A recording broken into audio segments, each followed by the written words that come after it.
Success is not an accident. Success is actually a choice. Today I'm going to tell you about Kirby.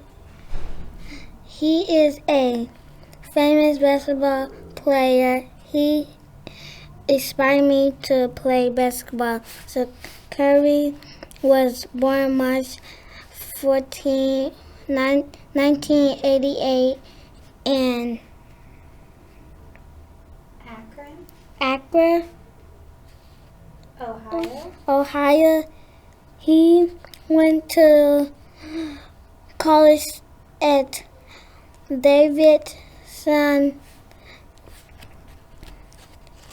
Sonia Kirby is his mom, and Dale Kirby is his dad, and he two siblings. Kirby plays for the Golden State Warrior, and he is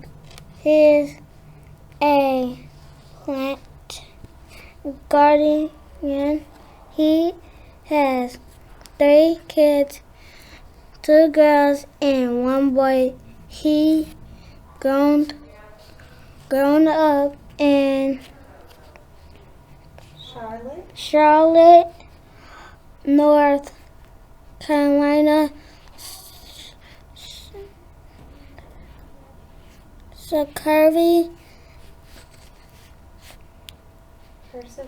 persevered because he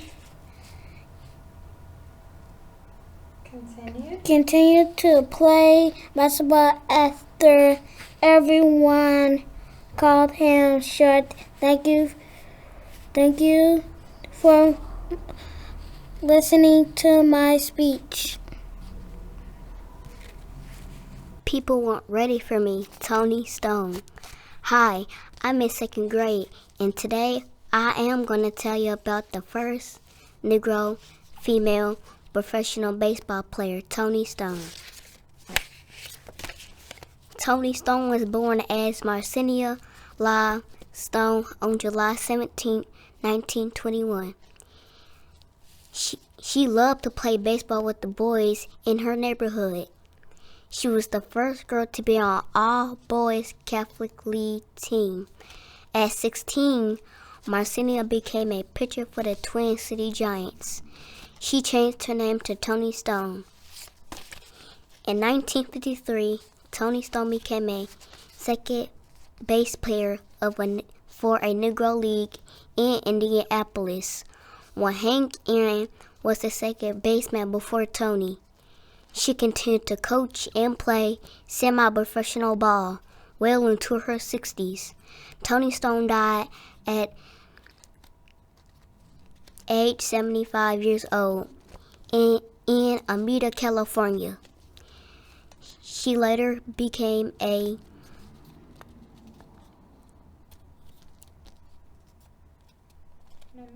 member of the Women's Sport Hall of Fame. Tony Stone persevered as she went through bullying for her career. God gave her this talent so she can encourage others to not give up. She inspired me to watch more baseball.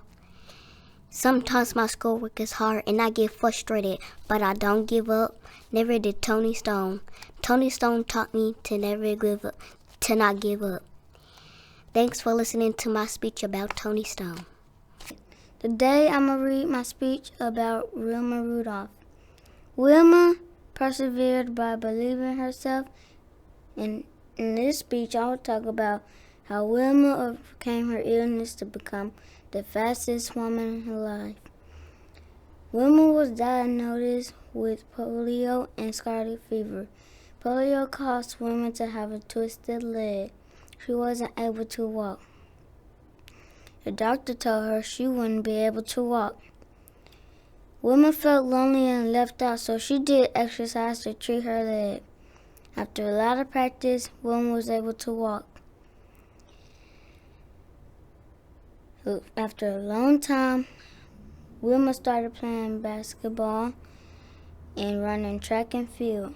4 years later, Wilma entered the 1960 Olympics.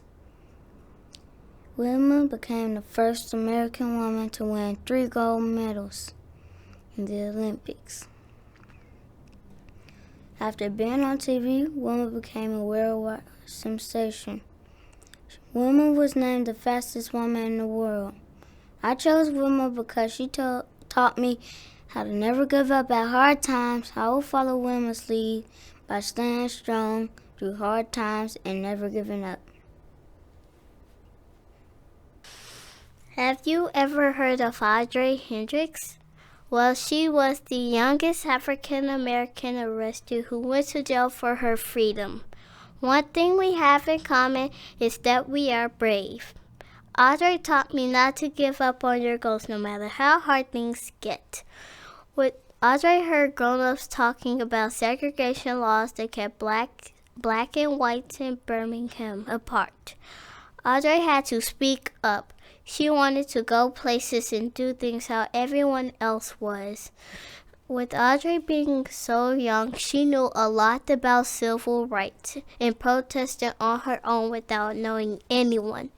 With Audrey's help, segregation laws were wiped out 2 months after her protesting. After all, Audrey Hendricks was named the Civil Rights Queen. I messed up. Audrey showed perseverance by marching and going to jail knowing she was going to get hurt and treated badly. Today we're talking about Laura Willer. She was an amazing African American painter, and she wanted to teach people that it was not about their skin. She painted white and black people and put them together to let black and white people know maybe black people are cool or maybe white people are cool. She was also known for being an artist and an educator. Now I'm going to tell you about her life and how she inspires me. Laura Willer was born on May 16, 1887. She taught art and music for about 30 years at Cheney University. After that, she traveled to Europe. She studied art and she got better at painting. Someone also made a book about her, which is named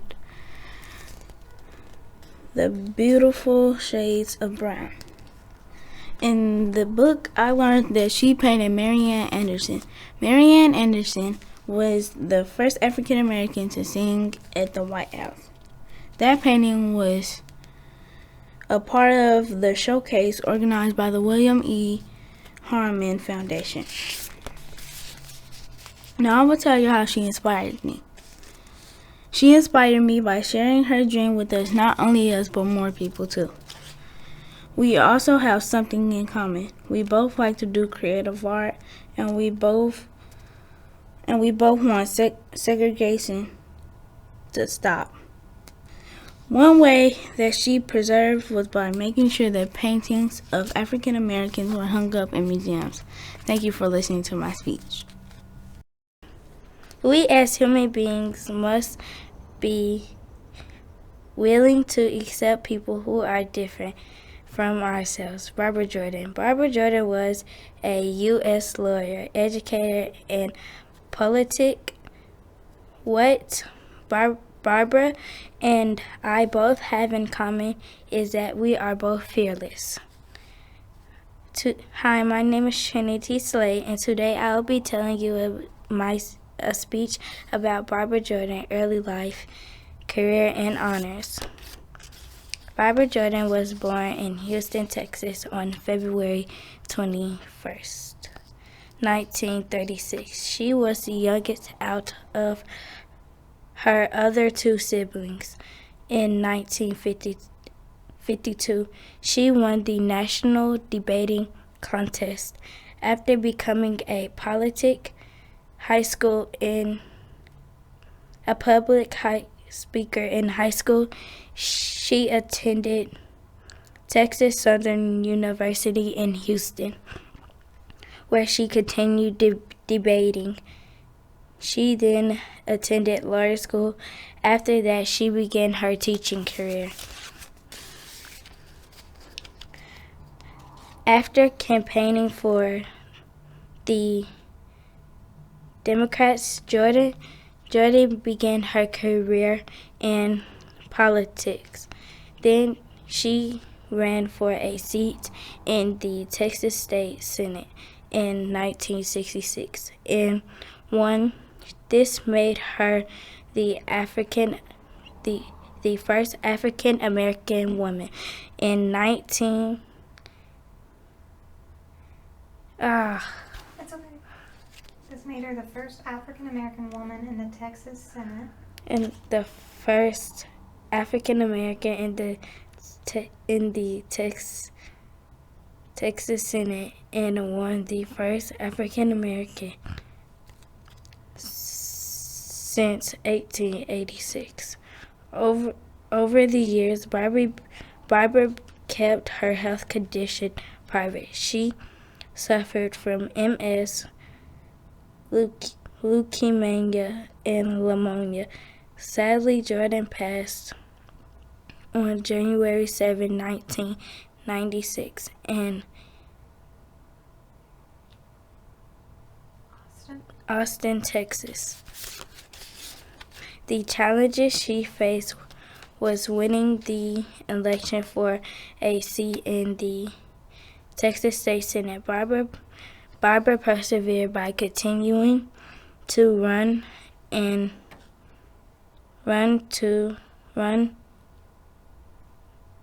for election for multiple years and not give up. She inspired me to not give up and keep going. A positive change she made in the world was seeking justice for Black people. Thank you for listening to my speech. Today I'm going to be talking about Maya Angelou and what she did in life. Maya was born April 4th, 1928 in St. Louis, Missouri. You might know her as Maya Angelou, but her real name was Marguerite Annie Johnson. I'm going to tell you about her childhood, her being a civil rights activist, and her career. When Maya was 3 years old, she and her brother Bailey moved to Stamps, Arkansas to live with their grandmother. 3 years later, she and her brother went back to St. Louis to be with their mother. While she was in St. Louis, her mother's boyfriend molested her. She was very scared to tell anyone, and she went to the hospital. Her uncle killed her mother's boyfriend, Mr. Freeman. When Maya went back to Stamps, her other uncle who lived there taught her how to read and write. Maya had a son named Guy. She started dancing and singing at nightclubs to provide for him. The clubs she performed at were called Purple Onion, The Grenade, and more. After that, she moved on to bigger things like performing in the famous musical Porgy and Bess in Italy, France, and Egypt. One day, Maya became a civil rights activist. She worked for Dr. Martin Luther King Jr. and Malcolm X. She became the coordinator for Martin Luther King's organization, SCLC, the Southern Christian Leadership Conference. Later on in Maya's career, she started writing poetry. She also wrote a book called I Know Why the Caged Bird Sings. She started to write poetry because of the things she went through in life. I told you about her childhood, her being a civil rights activist, and career. Now I'm going to end with the part of her poem. The rock cries out to us today, you may stand upon me, but do not hide your face. Maya Angelou persevered through a tough childhood by being molested at a young age. Thank you for listening to my speech about Maya Angelou. I found a brand new world in the Winston word. Have you ever Bessie Coleman? Bessie Coleman inspired me to take different paths of life to get to my goals. And Bessie Coleman said, I woke up and tried and I tried. This quote means if you try in life, you can be successful. Today we talk about Bessie's childhood, career, and how she died. Bessie Coleman was born in Atlanta, Texas on January 26, 1892. She She had 12 siblings, and her mom, Suzanne, and also her father, George Coleman. During Bessie's childhood, to make extra money, she helped her mom pick cotton.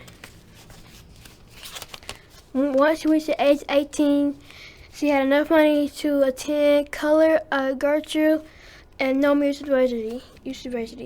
Because she couldn't afford college, she dropped out one semester. Although she dropped out college, she persevered by continuing following her dreams. Coleman was with her brothers in Chicago at age 23.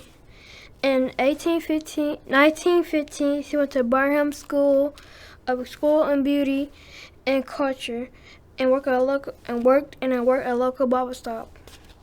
French women learned how to fly planes. Bessie could not because she was African American and a woman. She could not attend flight school, so her application had to be written in French, so she moved to French. Bessie received her international pilot license on June 15, 1921. Bessie survived her first made plane accident only in 2 years in her flight career. Thankfully, she survived and fully healed. After that, she returned to her hometown in Texas to perform. She refused to perform because there was too interested for white people and black people. She didn't want to perform. It was 2 separate openings. On April 30th, 1925, she took a test with a mechanic named William Wills. A few feet in the air, Wills lost control of the wheel, and the plane flipped over, and this led to Bessie's death. Bessie flew place to place to tell people you could always be anything. Bessie worked hard to achieve her goal. She never had a talent, a gift, she had a dream. She never stopped dreaming. Bessie came so many things in life. She was a dreamer, a leader, and a hard worker, and thank you for listening to my speech. Hello everyone. May I please have your attention? I am a 5th grader. Today I will talk about George Moses Horton. This person is an African American poet who taught himself how to read and write. He inspired me by teaching himself how to do this. I chosen to write about him today because I haven't heard anything about him until recently. So I wanted to teach you about him today in this speech. I would tell you about his childhood, teenage years, and when he was an adult. When George was a kid, his master was dying, so he had a choice to give him freedom or to give him away to somebody. He chosen to give it to his son. That's where his son and George moved to Chatham County. When he was at Chatham County, he saw other little kids trying to learn how to read and write. Soon he started to copy what they did. George started to learn how to read and write. At the age of 5 years old, he was able to recite the whole alphabet by himself. Soon he was able to read. A little after that, he learned all of these stanzas based on Wesley hymns. When he was in his teenage years, George started to sell poems for money. But he couldn't keep his money. He had to give the money to his master's son for the time when he was away from the farm. People would come just to buy poems for their loved ones, or they'll come to offer money so he could be a free man. Soon he started to send poetry towards the North. Soon after, the Civil War broke out. Now I will tell you when he was an adult. It became illegal for slaves to learn how to read and write, so sadly that ended his poetry career. Soon he had no money left to pay the master's son, so he had to go back to work on the farm. The war raged on for 4 years. At the age of 66, he was finally a free man and left with the Union Army. George said, "I leave my parents here behind and all my friends love to resign. 'Tis grief to go, but death to stay." What he means by that is that he left behind all the people on the farm that died, and his friends were finally free like him. And he was sad about all the deaths that happened.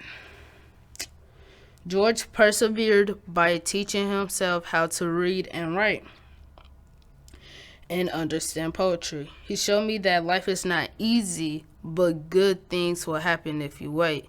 He showed me this by when he was only a kid and he waited until he was 66 years old until he was a free man. And when I say hard work pays off, it shows that if he didn't even send out the poetry, the war wouldn't show out and the Union Army wouldn't help him become a free man. He changed the world by protesting slavery in his poetry. Thank you for listening to my speech. Hi, today I want to talk about one of the most discussed topics today, science. Science is one of the reasons why we have so many questions. Well, some of those questions are about to be answered. Meet Charles Henry Turner, who was the first African American to discover that insects can change their action based on sound. In this speech, I will tell you about his childhood, his education, and how he inspires me. Charles was born February 3rd, 1867 in Cincinnati, Ohio. His parents, Thomas Turner and Addie Campbell, each worked normal jobs. His mother worked as a nurse and his father worked as a custodian. By the time Charles was 3, his parents noticed that he was actively engaged in his learning. Later, Charles began to progress stupendously through the years, which got him valedictorian in high school. In 1891, Charles graduated from the University of Cincinnati with his bachelor's degree. The next year, he got his master's degree, which really kicked off his science career. Charles once published over 70 research papers in the study of zoology. Charles decided to start teaching but needed help finding a position, so he contacted Booker T. Washington at the Tuskegee Industrial Institute. He got many offers but decided to become a professor at Clark College in Atlanta from 1893 from 1905. After working as a professor, Charles noticed that he wasn't getting the same treatment as his colleagues because they thought black professors weren't able to teach their students as much as the white professors could. Charles persevered even though he didn't get the same respect level as his white colleagues. He proved how smart he really was by rising above all of them. Till this day, none of them have achieved the things that he has in his lifetime.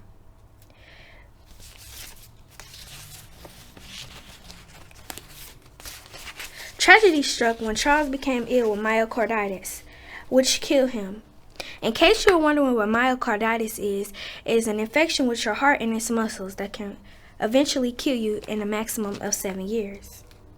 He inspires me because he works for what he wants and he proves his points with his educational facts. He taught me that when people underestimate you, you should prove them wrong, and to always follow your dreams. I love science like Charles and hope to become a forensic scientist one day. Thank you for listening to my speech. A life is not important except for the impact it has on each other's lives. Today I will be telling you about Jackie Roosevelt Robinson and how he became a baseball all-star. I chose Jackie Robinson because I did not know much about him. And now I do, and I will be telling you about what I learned.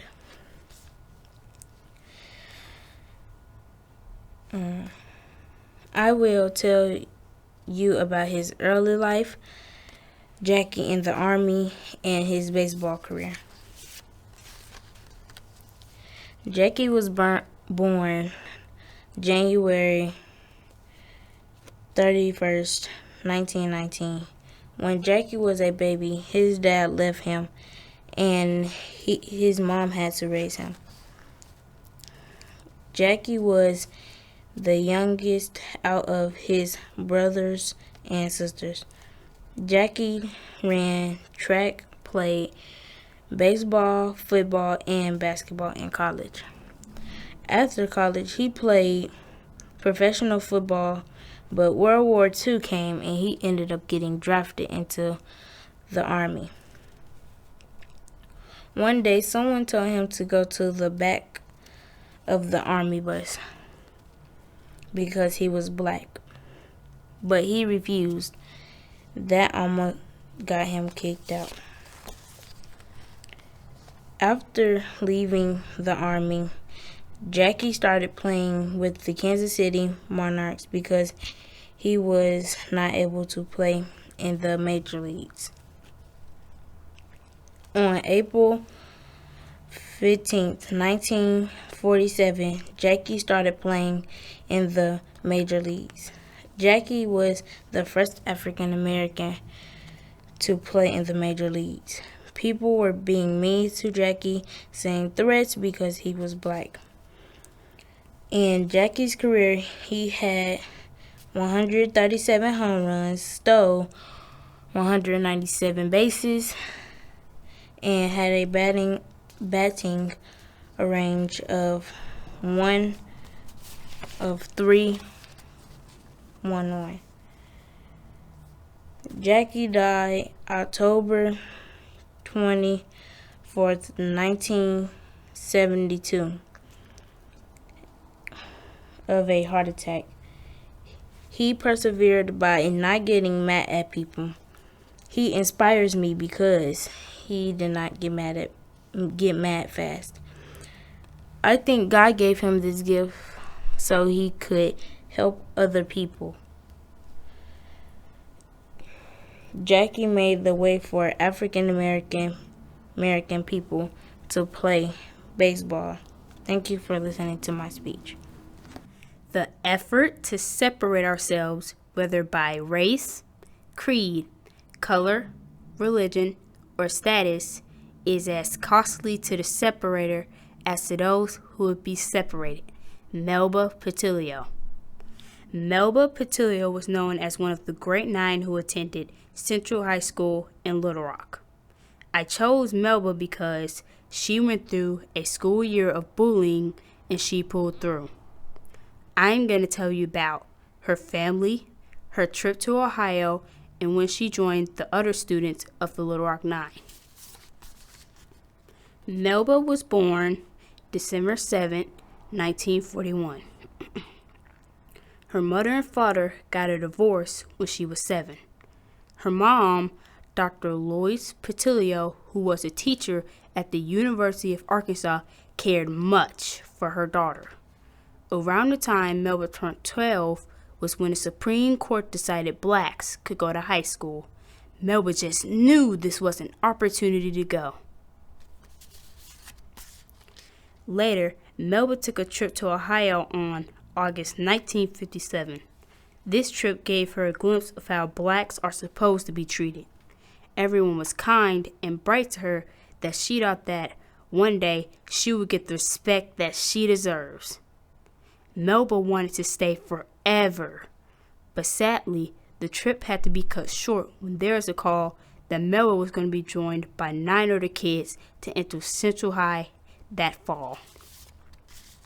Soon it came a time for Melba and the 9 other students to face the angry and violent crowd. The 9 of them knew it was going to be a struggle, but together they would conquer it. Through the whole year, Melba and her friends had to go through so much violence in the school year. But it was over when they graduated on May 27, 1958. Melba later became a journalist. I believe Melba Patilio showed perseverance by facing the angry mob and getting through it successfully. I learned from her is to always be brave. She inspired me to keep going no matter what happens. I hope everyone learns something from Melba, to fight for what is right. Thank you for listening to my speech. Did you know that you can pay for fruit and vegetables? George Washington Carver did. Hi, today I'm going to tell you about George Washington Carver. He was a teacher in the sciences. I chose him because he is also a good artist and he helped other farmers. I will tell you about his childhood, his college, and his job.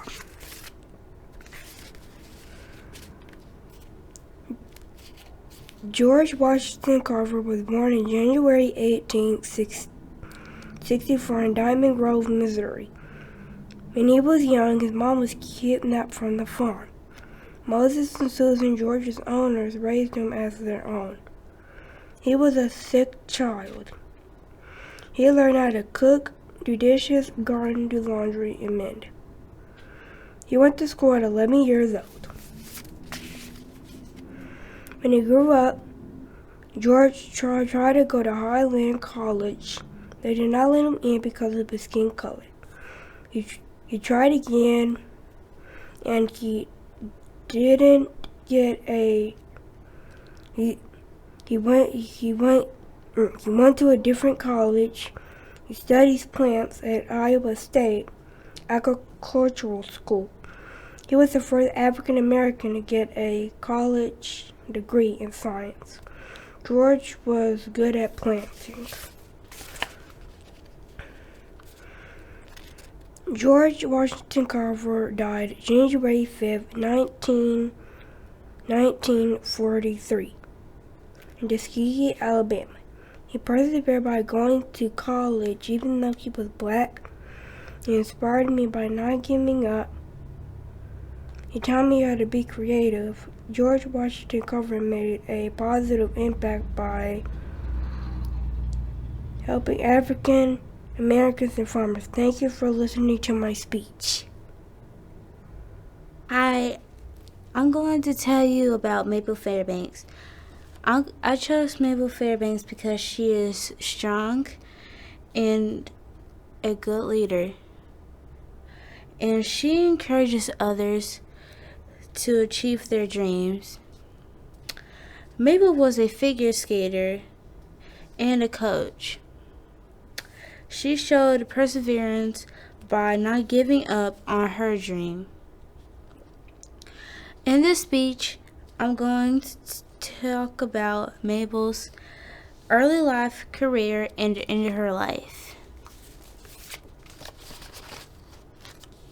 Mabel was born on November 14th, 1915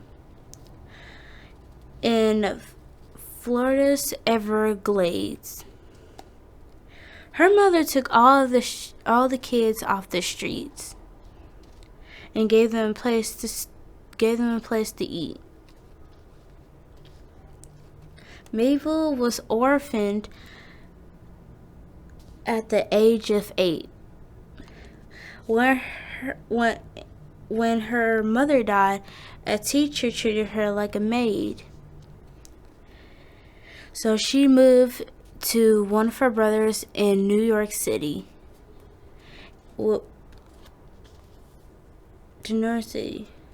She worked for him and his wife, and they were displeased because she gave a family more fish than they paid for. A wealthy woman found her on a bench sleeping and gave her a job to babysit. Her interest in figure skating began when she looked out the window and saw people skating on the ice rink. She bought herself a pair of used slack skates and stuffed them with cotton because they were too big for her feet. Mabel, Vincent Owen, and Harold Nicholson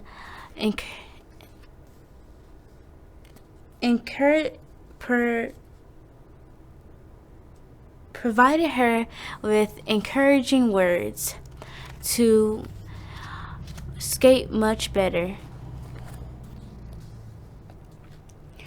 They did not let her compete in the national event for the Olympics. As a figure skater, Mabel traveled a lot and performed in the ice capades. She taught the children of many celebrities.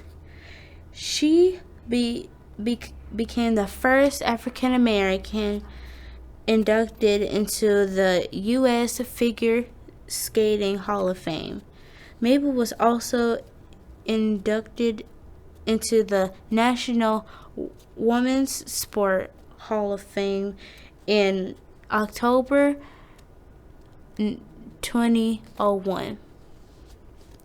She never married. In 1997, she was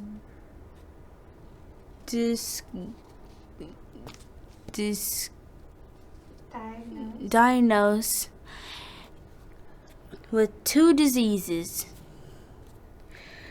She died on September 19th, 2001. Before she died, she said, "If I had gone to the Olympics and become a star, I wouldn't be who I am today." Mabel Fairbanks encourages me to believe in myself and show perseverance. Mabel persevered because she didn't give up on her dream, give up on skating, even though people tried to stop her. She didn't let anyone stop her from doing what she loves. I think God gave her this talent to teach others. What we have in common is that we both have artistic mindsets. I hope I accomplish my dream of getting to a good college and becoming a good artist. Thank you for listening to my speech. My speech is about Perry Wallace. You probably don't know much about him, but you'll learn a lot today. One of his quotes was, "Our parents weren't the most educated, but they knew the value of an education." My parents have a high school diploma, but pushed me to do something they didn't do, which is go to college in the future and live to my fullest potential. In this speech, I'll talk about Perry's childhood, basketball career, and what he did after college. Perry Wallace was born in Nashville, Tennessee in the year 1948 and was the youngest of 6 children. His parents' names were Perry E. Wallace and Haiti Haynes Wallace. When Perry was older and able to stand at the bus stop by himself, a group of white kids pulled up in a car and threatened his life for no reason. Perry surprisingly never complained about how he got treated. When Perry's dad started making money, he realized it was time to move to a better area. When the white kids wanted the playground, Perry's cousin would take him to the playground and teach him how to play basketball. This was a great way for Perry to learn the game of basketball by avoiding confrontation. When Perry was in elementary school in Nashville, he would often get confronted by white kids, but he didn't let that distract him from having good grades. Perry went to Pearl Senior High for high school. In high school, he averaged 19 rebounds and 12 points per game. Perry was recruited by more than 80 colleges and universities. He decided to go to Vanderbilt for college. He was also the first African American to play in the SEC also the Southeastern Conference. Every road game Vanderbilt had, Perry would be called a racial slur, but he ignored it and showed his skill on the court. During the 1966-67 college season, the NCAA banned players from dunking. Perry had to change his entire playstyle after this happened and adjusted pretty well. The NCAA did this to stop blacks from being dominant, but Perry learned a different playstyle and was still the same. After doing racial slurs and then his game being taken away with the no dunk rule, Perry adjusted better than most. He knew what the NCAA was doing, so he changed his game. He didn't care that he was being called racial slurs. He would always find a way to stay calm. Perry persevered in a time where any and everybody would set him up for failure by bullying him, threatening him, or changing rules when he was in college.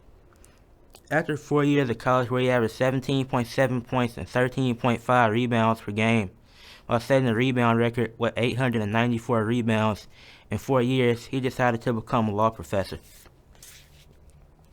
Perry was more than just a basketball player. He earned a bachelor's degree in electrical engineering and mathematics from Vanderbilt. He worked for the National Urban League and was the assistant for Ron Brown, who would later be the U.S. Secretary of Commerce. Perry specialized in environmental law and finance. He worked for multiple organizations. Perry Wallace died December 1st, 2017. Perry died at the age of 69 and his cause of death was cancer. I chose Perry because he played the sport I love, which is basketball. Perry opened doors for a lot of us today, but he isn't very well known. He's an inspiration to me with all the doors he's opened. Thank you, Perry. The end. No man or woman who tries to pursue an idol in his or her own way is without enemies. Daisy Bates. Today I'm going to be telling you about Little Rock 9 activist, journalist, and publisher Daisy Bates. I chose Daisy Bates because I wanted to learn about someone new. I found out that we both are Sedillious people. Sedillious people are people who work hard and do not give up easily. If I believe in something, I won't give up on it. Today I'm going to be telling you about her childhood, career life, and her life after Little Rock 9. Daisy Lee Gateson was born November 11, 1914. When Daisy was 3, she experienced a traumatic experience. When Daisy was 3, 3 white men sexually assaulted and murdered her mother. Her father was no longer left in her life. After this tragedy, Daisy stayed with friends of her family. When she was a teenager, Daisy Bates married insurance agent and experienced journalist Christopher L.C. Bates. The two began working on a weekly newspaper for the Arkansas State Press. Once the paper was published, she joined the Civil Rights Movement.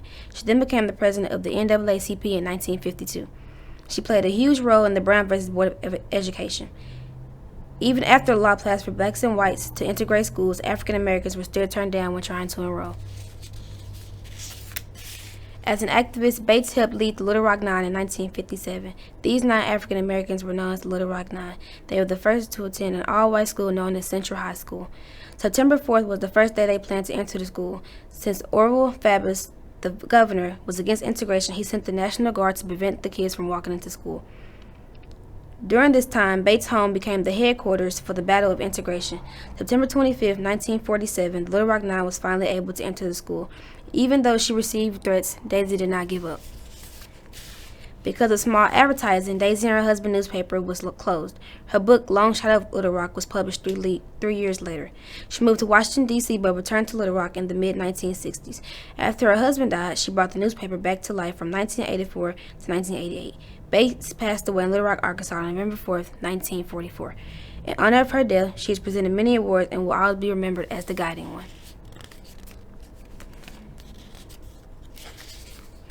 Daisy Bates made a positive change in the world by joining the Civil Rights Movement and began a part of the Little Rock 9. A couple of the main challenges she faced were racism and threats. She overcame these by continuing to help African Americans attend all-white school and not giving up. I believe God gave her this gift to show others why they should fight for what is right and what you believe in. Daisy persevered by continuing to fight for integration between blacks and whites. Fight for what you believe in and don't give up on what you believe is right. Thank you for listening to my speech. We may encounter many defeats, but we must not be defeated. Margaret Annie Johnson, or better known as Maya Angelou. Maya Angelou has been to so many places in the world. She has been to San Francisco, New York, Africa, and has even been to Egypt. Just as she took journeys around the world, we are going to take one into her life, starting with her childhood where she was just a little girl, to her adulthood, where she became a phenomenal woman. Maya was born April 4th, 1928. She was born in St. Louis, Missouri, but soon moved to Stamps, Arkansas at the age of 3 to live with her grandpa and uncle. While in Arkansas, she experienced discriminations and racism because of the color of her skin. As a young girl, she loved to read and was taught by her uncle. She went to visit her mom in St. Louis at the age of 7. During that time, she was assaulted by her mother's boyfriend. Her mom's boyfriend was beat to death because of the horrific act he had done to Maya. Maya felt so bad about his death and felt as if her voice was the reason he died, so she took a vow not to speak for the next 5 years. In 1944, Maya gave birth to her only child, Guy. Although she had a son, she was still able to graduate high school. She worked numerous jobs and just to provide for her son and her. She worked as a fry cook, waitress, dancer, and a cable car conductor. She was the first African American woman to become a cable car conductor. When World War II was happening, she received a scholarship to study acting and dancing at California Labor School. During the 1950s, she began to pursue her career as an actor and singer. She became famous because of her role in Porgy and Bess. She then appeared in a Broadway production called Calypso Heat Wave. She released her first album inspired by the production and called it Miss Calypso. During the 1960s, Maya went on to become a civil rights activist. She even worked alongside people like Martin Luther King and became good friends with Malcolm X. While Maya loved to dance and sing, her true love was writing. She only considered herself as a poet at first, until she took part in a dinner party. At the party, she told stories of her childhood, and people motivated her to turn those stories into books. Her first autobiography was published in 1969, and it was called I Know Why the Caged Bird Sings. The book became the first best-selling non-fiction book to be written by an African-American woman. After that, she began to write other autobiographies and even a cookbook. She went on to win a Grammy for Best Spoken Word Album, a Presidential Medal of Freedom Award, an NAACP Image Award for Outstanding Literature Work, and a BET Honors Award for Literary Arts. Sadly, she died May 28, 2014 because of health issues. Now, I don't know about you, but Maya will always go down as a legend in my book, even one of the greatest poets ever known.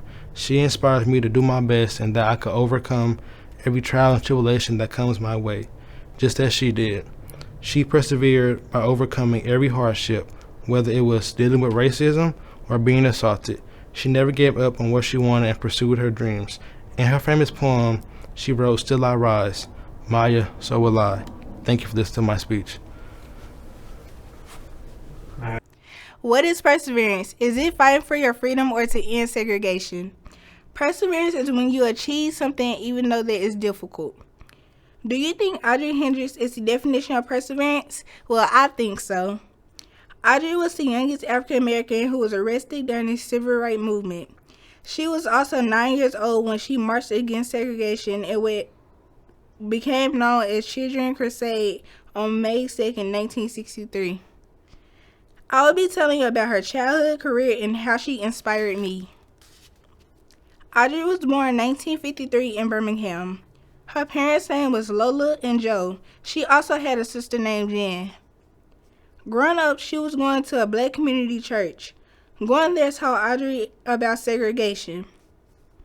The more she learned about it, the more she wanted to participate in it, such as the mass meeting organized by the Alabama Christian Movement for Human Rights. She also wanted what was best for people and only what wanted to help make the world a better place. Audrey went to college and became a teacher in Dallas, Texas for 8 years. Soon after, she returned to Birmingham for 25 years working with kids in low-income families. After a while, in 2007, she got a master's degree. She wrote an essay on women such as her mother and the people who were fighting for civil rights movements during the time she did. One thing Audrey and I have in common is that we never give up and we stand for what we believe in. Audrey helped make changes in the world. She helped people become free from segregation. One person she really looked up to was Martin Luther King, and I would too, because the things that comes out his mouth is very powerful. I chose Audrey Hendricks because she was someone I had never heard of before. I thought, why not learn about people who made changes in the world? She was a leader to a lot of people during the marching. She also took action for what she stood for. She took a stand to be able to do the things that she wanted to do and to be treated right without people threatening her. Thank you for listening to my speech.